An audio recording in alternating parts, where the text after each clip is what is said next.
Mimi.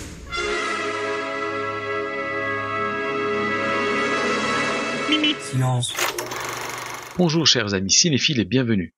Installez-vous confortablement dans votre fauteuil, popcorn sur les genoux pour cette nouvelle chronique cinéma. Pour cette rentrée, je vous propose un petit voyage dans l'espace. Je vous emmène en 2142, dans une colonie où l'on ne voit jamais le soleil et sur laquelle les travailleurs sont exploités.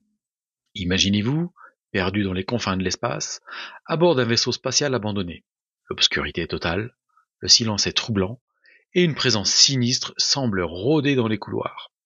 C'est l'ambiance que vous propose Alien Romulus, le dernier-né de la célèbre saga de science-fiction horrifique. L'histoire se situe pile entre Alien le 8e passager et Alien le retour. Ce nouveau film nous plonge dans l'histoire d'un groupe de jeunes colons en quête d'une nouvelle vie, rêvant de partir vers Ivaga, une planète verdoyante, et qui vont se retrouver confrontés à la forme de vie la plus terrifiante de l'univers, le xénomorphe. Ce prédateur insectoïde, tant redouté, est parfait. Il est à la fois fascinant et répugnant. Son sang acide est très corrosif. J'étais très soulagé, car il nous rappelle sans conteste les premières incarnations de la créature, tout en apportant une touche de modernité. Loin des clichés des adolescents rebelles, les personnages sont attachants et complexes, chacun portant en lui ses propres peurs et ses propres espoirs. Ce qui fait la force de Alien Romulus, c'est son retour aux sources. Oubliez les enjeux cosmiques et les grandes corporations. Ici, ce sont l'horreur et l'angoisse qui sont à l'honneur. L'atmosphère est lourde, angoissante, et les sursauts sur votre siège seront nombreux, soyez-en sûrs.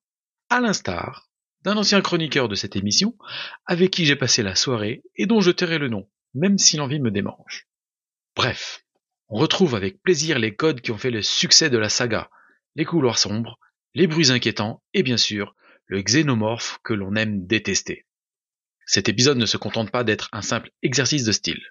Le film explore également des thèmes universels comme la peur de l'inconnu, la lutte pour la survie et la fragilité de la condition humaine. Les personnages sont confrontés à leurs propres démons et doivent faire des choix difficiles pour tenter de s'en sortir. Il sort un peu des clichés attendus. Visuellement, c'est une réussite. Les décors sont somptueux, les effets spéciaux sont bluffants et la photographie est soignée. Chaque plan est pensé pour créer une atmosphère pesante et oppressante. La musique crée une atmosphère oppressante, oui, qui nous colle à la peau, grâce à un savant mélange de sonorités électroniques et classiques. En reprenant les thèmes emblématiques de la saga tout en les modernisant, elle nous plonge au cœur de l'horreur et intensifie chaque moment de tension. C'est un élément clé qui contribue à en faire une expérience cinématographique inoubliable. On pourrait regretter Ridley Scott, qui aurait bien voulu être le réalisateur. Mais laissons de côté ses considérations et tractations de maison de production et laissons-nous séduire. Moi qui suis fan de cette saga depuis mon plus jeune âge, j'ai trouvé ce spin-off excellent et bien au-dessus du lot de certains opus. Il se place, qui plus est, parmi les meilleurs épisodes de la franchise en termes de pourcentage de critiques positives recensées. Alors oui, assurément, j'ai beaucoup aimé.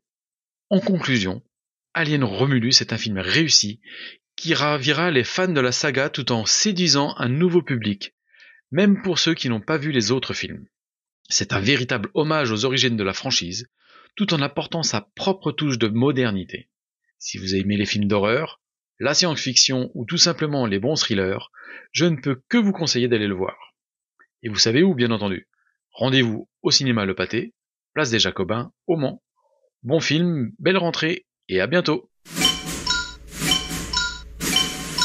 Mimi.